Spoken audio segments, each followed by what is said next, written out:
Hello again and welcome to the video. So today we've got this Hornby steam locomotive to have a look at. It's number 295 from the Hornby catalogue and it is a class A3 steam locomotive with a 462 wheel arrangement and it's named Dick Turpin. I got this second hand, so we're going to have a look and see what we've got inside this box and see if this model still stacks up to today's standards and if it runs or not. So let's have a look at the box to begin with. So this is faring quite well. It does have a bit of a problem here on the plastic film at the front of the box. It's got a bit caught in the corner here and there's a couple of little cracks and tears, but overall it's not in too bad condition considering the age of this locomotive. I'm not quite sure when this model came out. I'll see if I can find that online and add it to the video. So let's go ahead and see what we've got inside this box. So the model is held in this plastic packaging inside the cardboard sleeve, and it also comes with these instructions, and it looks like we have some extra parts to fit onto this model as well that haven't already been fitted. So there's a couple of figures here of a driver and a fireman, and there's a couple of vacuum hoses as well. And the instructions give some details about how to maintain this locomotive. It has an image here of a different steam locomotive to the one we've got, so I guess these are just generic instructions, but they're quite well detailed. They've got a lot of images here about how to service this locomotive. So let's get this apart and have a look at the model inside. So that's quite a nice piece of packaging that Hornby have done there.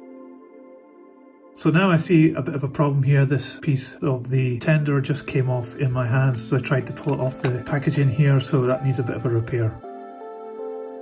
So now that we've got this model out of the packaging, we can have a look at it properly. Straight away you can see that this is quite a nice looking steam locomotive, presented in this really nice green colour with the red banding around it. Let's have a look at the locomotive first. So this isn't a driven locomotive, it's just being pushed around by the motor in the tender. So these wheels move freely around. You can see that this one's in very good condition. It looks as though it's never been used, there's no dirt on these wheels, and the wheels revolve very smoothly. You can see that Hornby have done some great detail here with things like the brake blocks, which are in line with the wheels, so that's quite nice. And the motion is very smooth on this model, so that's quite nice to see. Up front here you have the pony truck with two wheels on it and the standard Hornby coupling. So I find these couplings a bit excessively large, so I probably will swap that for something else. I can see that it just screws on here. It doesn't have an end pocket like modern day models, but at least you can change this coupling for something more subtle or just run it without a coupling at the front. So here at the front of the locomotive it has wire handrails on the front and down the side of the locomotive. That's a nice addition that they've added those in. This one is got a bit of tarnishing on these wires now. I guess that's because of the age, but that's quite good. It makes the locomotive look a bit more realistic. So this part here looks as though it's a cup for a screw that fits underneath this locomotive just here. I guess Hornby have made the decision to allow that screw to come through here. I'm not sure if that's prototypical. If it isn't, it's a bit of a disappointment that we've seen it there. On the front here you can see that there has been a little bit of damage, a chip taken out of the paint at this point here, so that just needs a little touch up with black. And you can see that there's some paint overspill just here in the corner. You can also see that the red here has a little bit of fading between it and the black. So as we look down the side of the locomotive, you can see that the red lining on the ribs of the boiler here are very nicely painted, and they go underneath this handrail as well. And there's a few other parts that are moulded on here and also picked out. For example, this plate here, it doesn't have any wording on it, but it's picked out in gold. And further down you can see the name of this locomotive, Dick Turpin there. It's very clear, and that's a nice looking nameplate as well. They've done very well there. Further down the model you can see the number, it's very well printed, and the red decoration around it. So that looks as though it's maybe been a transfer that's added, and it does have a bit of sheen to it that the rest of the locomotive doesn't. That isn't ideal. You maybe want to consider dulling that down a little bit with some matte varnish. You'll see it also has some handrails here, but these are not like the other ones added extras. They're moulded into the plastic and they are picked out here in a white colour. You can see here that this window has a surround as well, which is very nice and is flush fitted to the side of the locomotive's cab. It doesn't have a window at the next bit. I think that's probably prototypical. And just up top here you see that it has two gold whistles on this, and they're added extra parts as well. I think they're actually metal, so that's really nice that they've been added on there. So inside here you don't have much detail on the end of the boiler. There's some indication of pipe work, but it's not that detailed at all here. And you can see that the footplate has this cutout part with a tab there, which is obviously holding the chassis to the body. So there are some compromises having been made here. And finally at this end you have this final wheel here which is in a part which cantilevers around this screw here. I can see now that there is a problem here, and now it seems to have come away from its mounting, so I just need to push that back on. I could probably benefit from a bit of glue just to hold it in. I would probably use super glue very carefully on this to fix it, but for now I'm just going to push fit it back on. But that's maybe an issue that some of these older locomotives might suffer from. So overall this is looking pretty good so far, and certainly for its age it's looking extremely clean. Let's have a look at the tender. I did notice that the body had come off quite easily when I was trying to take this out the packaging, and it does actually pop off the chassis quite simply. There are some tabs here on the side, and they match with little holes inside the tender here, but those don't seem to be strong enough to keep this on quite firmly, so it does come apart quite easily. So this is a 4-axle tender, and the back axle does move from side to side to help this locomotive get round tight corners.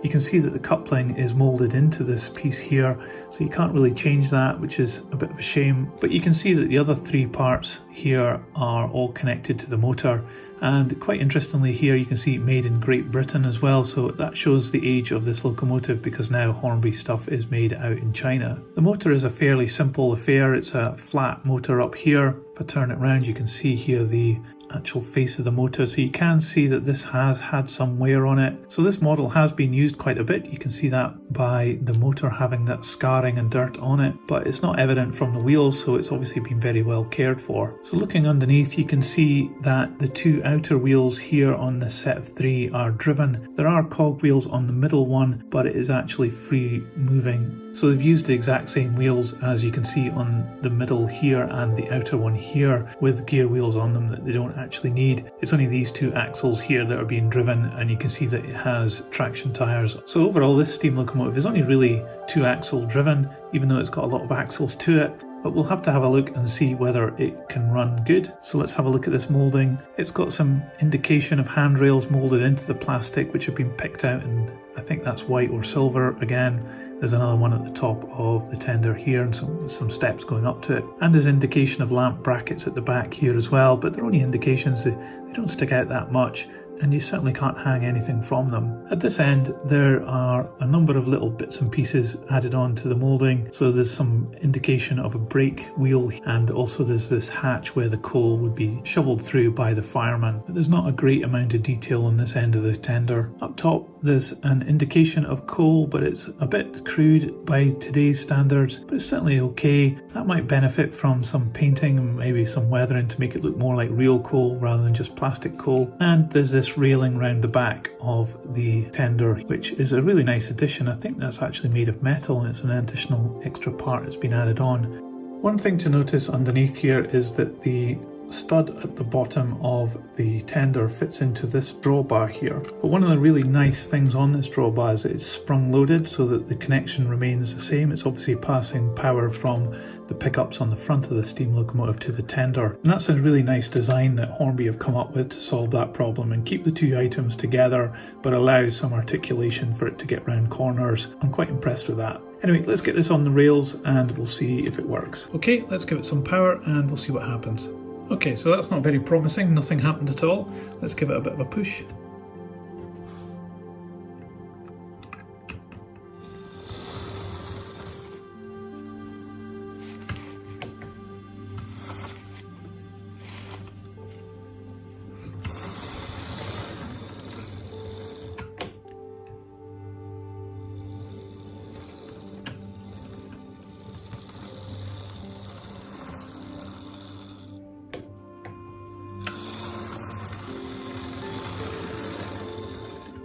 Okay, so it needed a little bit of a push to get it going, but once it got going it was very smooth, and I'm very impressed with that. So let's see how much this model weighs. So this steam locomotive weighs 399 grams.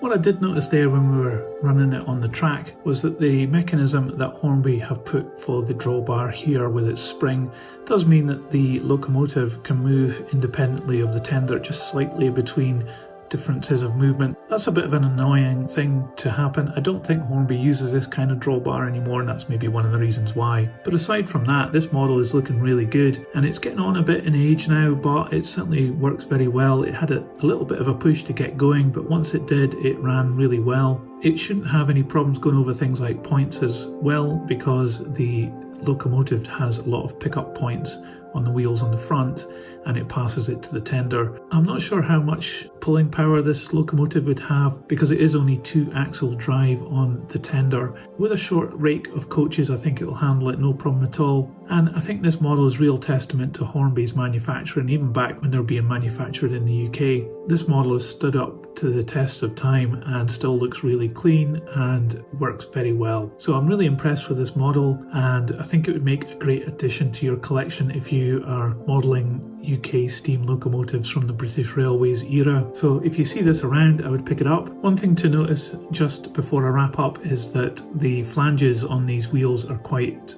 big compared to modern day locomotives, and therefore it might struggle on some track. I was testing it there on some modern Hornby track and it was working fine, but it might struggle over more fine track work and maybe fine points as well. So that's something to bear in mind if you're considering this locomotive. I'll put this on the turntable so you can see all the way around it, but if you like this video, please give it a thumbs up, and you can subscribe for more like this. But that's it for today. See ya!